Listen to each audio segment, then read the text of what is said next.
Bom, meninos, vamos para mais uma revisão. Agora nós vamos revisar o conteúdo de linguagens, né? Os tipos de linguagem. Eu já postei um videozinho lá no meu canal, mas vamos revisar novamente, né? Não custa nada nós revisarmos, a gente fica mais preparado para a nossa provinha, que é amanhã, né? Revisão de substantivo nós já fizemos. O livro literário Frankenstein, né? Vocês já leram, certo? Já fizemos atividades, né, sobre o livro. E agora a matériazinha sobre linguagens. Existem 3 tipos de linguagem, você já sabe, que é a linguagem verbal, a linguagem não verbal e a linguagem mista, né? É a modal, linguagem modal. A linguagem verbal é a que tem como base a palavra, é o texto escrito, ou até mesmo o texto falado, porque tem como base a palavra. Uma redação, quando eu peço para você faça um texto sobre a violência no Brasil, por exemplo, é uma linguagem verbal. Você se comunica ali no seu texto através das palavras.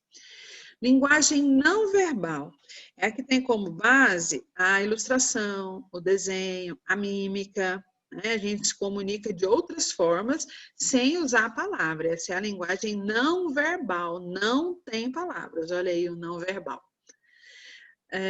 Um desenho, uma obra de arte, né? Uma dança, tudo isso é não verbal. E tem a linguagem mista. A linguagem mista é a linguagem que vai misturar a verbal e a não verbal. Por exemplo, as histórias em quadrinhos. As histórias em quadrinhos, as tirinhas, as charges, elas vão misturar as duas linguagens. Pode ter charge que só tem a linguagem verbal, não verbal, perdão. Mas pode ter charge que vai ter as duas. Na história em quadrinho, vai misturar, vai haver essa mistura dessas linguagens, tá? E a linguagem mista é a que predomina nas histórias em quadrinhos. O livro Frankenstein, por exemplo, ele é feito, o que nós lemos, claro, né? Nós usamos um que ele foi adaptado para histórias em quadrinhos, então ele mistura essas linguagens, ok? Então, repetindo, existem 3 tipos de linguagem. Verbal, tem como base a palavra. Não verbal, tem como base o desenho, a mímica, outra forma de comunicação, que não seja a palavra. E a linguagem mista, ou linguagem modal, que mistura os 2 tipos de linguagem, a verbal e a não verbal, ok? Nós estudamos também no primeiro bimestre sobre frase. Frase é todo enunciado que tem sentido completo. Quando eu digo para você assim, menino, você vai me perguntar o quê? Menino o quê, professor? Menino? Como assim? Então não tem sentido completo. Quando eu digo assim, oi menino, aí você sabe o que eu estou falando, né? Eu estou te cumprimentando. Quando eu digo assim também, silêncio, mesmo tendo só uma palavra, tem sentido completo. Então, é uma frase, tem sentido completo. Existem vários tipos de frase, né?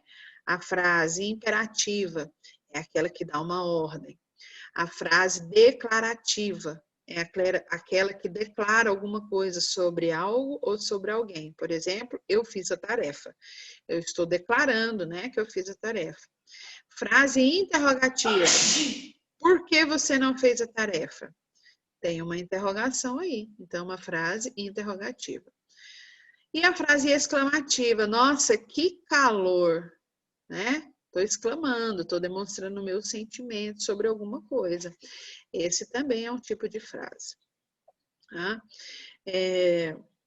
Se eu pedisse para você classificar uma frase, você iria me dizer se ela é imperativa, se ela é declarativa, se ela é afirmativa, se ela é interrogativa ou se ela é exclamativa, tá? Frase tem sentido completo. Se alguém falar alguma coisa e você não entender, não é frase. Mesmo que tenha só uma palavra, professora, mesmo que tenha só uma palavra, é uma frase, ok? A nossa provinha está muito fácil, nossa avaliaçãozinha de recuperação, né? Não precisa fazer correndo. Atente-se para as questões, leia o enunciado várias vezes, tá bom? Para quem estava me perguntando lá no Instagram se eu já fiz a revisão, eu já fiz a revisão de substantivo e agora eu fiz a revisão de tipos de linguagem e frase, tá? O livro literário, você já leu no primeiro bimestre, já fez desenho, já fez atividades, ok? O que mais que eu posso dizer para você? Não faça correndo, você tem um período para fazer a atividade, né? A sua recuperação. Faça com calma, tá? Peça ajuda aos pais, se não estiver entendendo o enunciado. Lá no GR8 também, eu já fiz correção de exercícios sobre substantivo, que são exercícios de revisão, tá? Então, é só procurar lá no GR8 que está tudo lá. Essa aula também vou postar lá para você revisar antes da nossa atividade, que é amanhã, tá bom? No mais, fiquem com Deus, não fiquem ansiosos, vai dar tudo certo amanhã, tá? Revejam aí os exercícios de substantivo, reveja os exercícios de linguagem, né, que nós já fizemos no primeiro bimestre. Com certeza você tem tudo no seu caderno e está mais do que preparado para isso, tá bom? Tchau para vocês, até a nossa próxima aula.